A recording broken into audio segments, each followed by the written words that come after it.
الله رب العزت فرمائی کہ وقضا فیصلہ کری دو رب کا دے تو رب اللہ رب العزت پیغمبر تا فرمائی کہ پیغمبرہ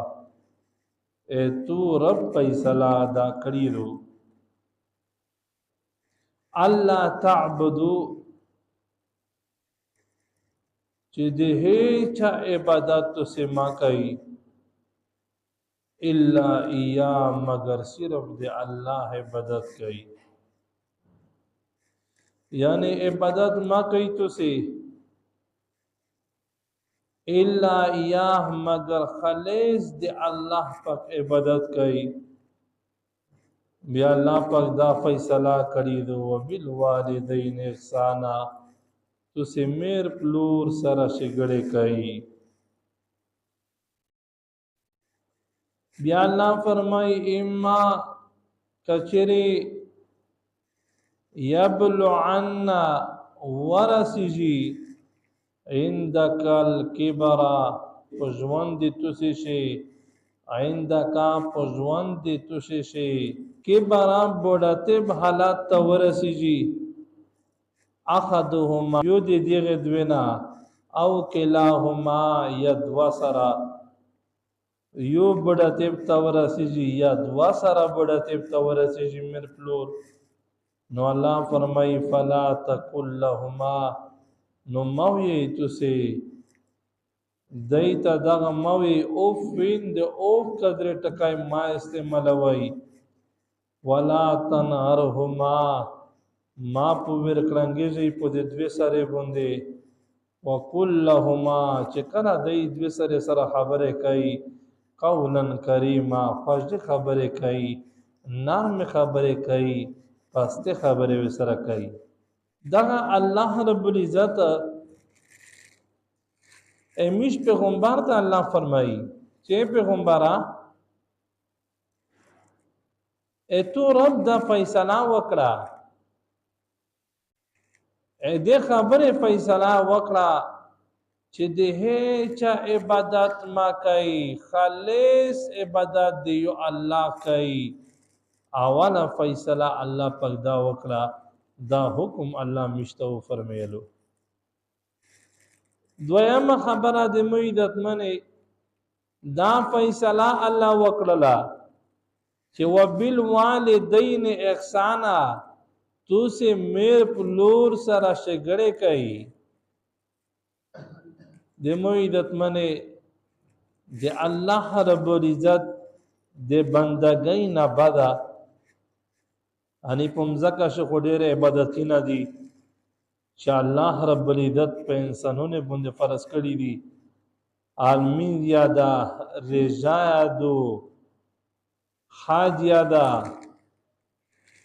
زکوت یادا رجه یادی رب العالمین چې کله د خپل عبادت نه بعد بندګونه ته الله یو خبره کو پټول نه مخش الله پاک اول دا خبره وکړه چې و انسانونه تو سے دی بل چا عبادت ما کوي مگر صرف د یو الله عبادت کوي بیا دینه مده مویدت منی دال منځ خبر الله نکو زکات خبر الله نکو ارجه خبر الله نکو حج خبر الله نکو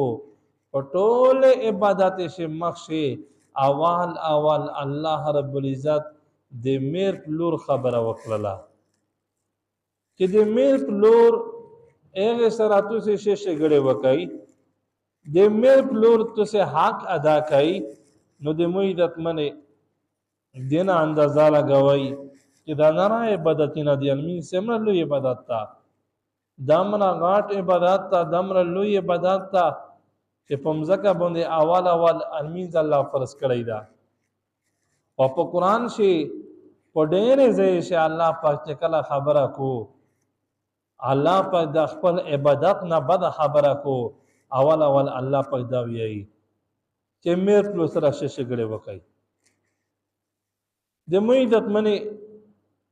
میر پلور سره شګړې کړل دا د الله طرف نه حکم دا او بلکې چې کله میش قرآن پاک وکسي بن اسرائیل نه الله پاک سے وعده خوستلی وي په هغه وعده شي اول دا وعده الله ونو خوستا قرآن پاک شاء الله وی و اذ هغه وخت یو دې کوي احزنا الله وی چې مو خوستا میثاق وعده بنی اسرائیل بنی اسرائیل نه اکیم وعده وا اول وعده دعوا لا تعبدون الا الله تو سے بھی دے اللہ پاک نما سوا بل چا عبادت پہ نہیں کئی دا وعدہ اللہ بنی اسرائیل نو خوستا بیا دیگه نه بدا دویم وعده الله خوستا و بالوالدین احسانا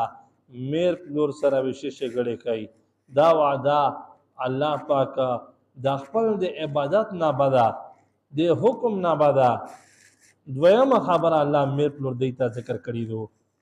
موسی علیہ الصلوۃ والسلام کې بنی اسرائیل قوم